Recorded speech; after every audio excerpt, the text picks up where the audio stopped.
नमस्कार दोस्तों, जय जोहार। मैं कौशल तिवारी और बिहनिया संध्या में आपका स्वागत है। छत्तीसगढ़ के विधानसभा में कल जिस तरीके से पूर्ववर्ती सरकार के घपले, घोटाले और क्रियाकलापों को लेकर हंगामा मचा, सत्ता पक्ष के विधायक भी अपनी सरकार को घेरने की पूरी कोशिश की और यहां तक आरोप लगाया गया कि सरकार अफसरों को बचा रही है।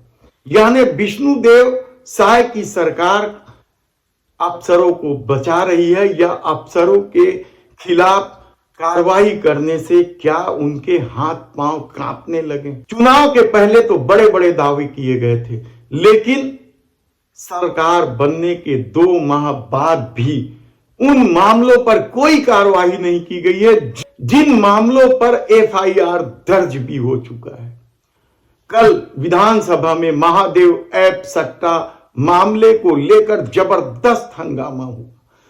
सत्ता पक्ष यानी भारतीय जनता पार्टी के विधायक राजेश मूणत ने जमकर सवाल किया और इन सवालों से गृह मंत्री विजय शर्मा बुरी तरीके से घिरे नजर आए और राजेश मूणत को तो यहां तक कहना पड़ गया कि सरकार अफसरों को बचाने की कोशिश कर रही है, अफसर किसी के नहीं होते।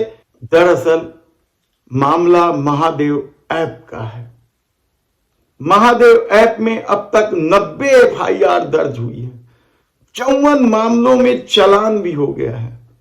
कभी भिलाई शिक्षा की नगरी कहलाती थी, स्टील प्लांट के लिए पूरे देश दुनिया में चर्चित था। उस नगरी अब क्या महादेव ऐप सट्टा धानी कहलाने लगी? यह सवाल भी विधानसभा में उठा और हालत यह है कि विष्णुदेव साय की सरकार न तो महादेव ऐप से जुड़े अफसरों के खिलाफ कार्रवाई कर रही है और न ही कोयला का मामला हो या फिर चावल घोटाले का मामला हो या फिर शराब का मामला हो। सारे घोटाले सामने हैं, एफआईआर में अफसरों के नाम सामने हैं, लेकिन सरकार अभी तक ना तो सीबीआई जांच की अनुमति दी है और ना ही उनसे पूछताछ की है। ऐसी परिस्थिति में क्या आने वाले दिनों में इन अफसरों को बचा लिया जाएगा? हमने पहले भी बताया कि जो लोग डॉक्टर रमन सिंह की सरकार के दौरान दलाली कर रहे थे, वही लोग फिर सक्रिय हो गए। वे लोग ही अफसरों को बचाने में लगे हैं, अफसरों को अपने साथ ले जाकर मंत्रियों से मिलाने की कोशिश कर रहे हैं और मिला भी रहे हैं। कई खबरें छपी है, मीडिया रिपोर्ट सामने आई है कि किस तरीके से अफसर भारतीय जनता पार्टी के कार्यालय जा रहे हैं, संघ के कार्यालय जा रहे हैं और मंत्रियों के बंगलों में जाकर चुपचाप भेंट मुलाकात कर रहे हैं। अफसरों की फेहरिस्त है: दीपांशु काबरा, अनिल टुटेजा, विवेक ढांड, अभिषेक महेश्वरी, पारुल माथुर, भोजराज पटेल। यानी आप देखेंगे तो आबकारी विभाग के आईएएस, आईपीएस, खूब सारे अफसर इन सारे क्रियाकलापों को अंजाम देते रहे हैं। घपले घोटालों की फेहरिस्त है और ईओडब्ल्यू, एसीबी तक में मामला दर्ज है, पुलिस विभाग में भी मामला दर्ज है। लेकिन सरकार बनने के 2 महीने बाद अभी तक उन अफसरों के खिलाफ कार्रवाई करने की बात तो दूर, उनसे पूछताछ भी नहीं की गई है और कई अफसर अब भी मलाईदार पदों में ठसक से जमे हुए हैं।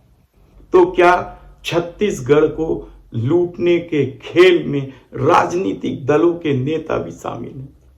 कई सवाल हैं। आखिर अफसरों के खिलाफ कार्रवाई करने में विष्णुदेव साय सरकार के हाथ पांव क्यों फूल रहे हैं? क्या सिर्फ कांग्रेस के नेताओं को निशाना बनाकर राजनीति साधी जा रही है? हसदेव अरण्य मामले में तो एक अफसर ने सरकार भी नहीं बनी थी और विधानसभा के प्रस्ताव की धज्जियां उड़ाते हुए पेड़ काटने की अनुमति दे दी, लेकिन उस अफसर के खिलाफ भी अब तक कोई कार्रवाई नहीं हुई।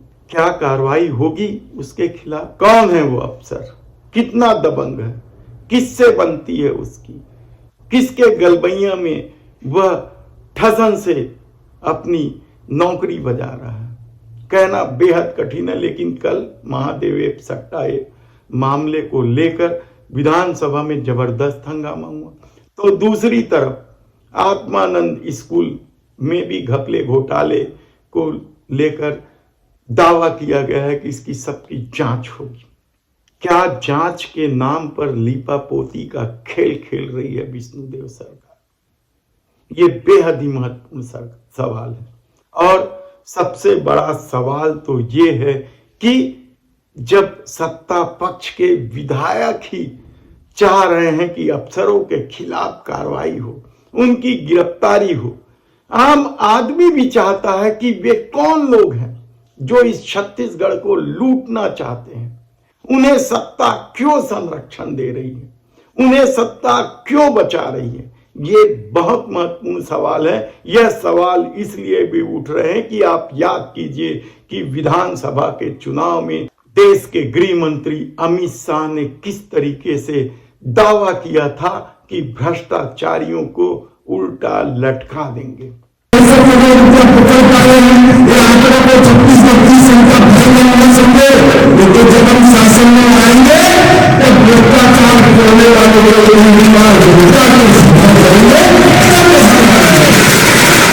उस दावे का क्या छटनी हो रही है? जो अफसर भाजपा के अनुकूल हो जाएंगे उन्हें छोड़ दिया जाएगा।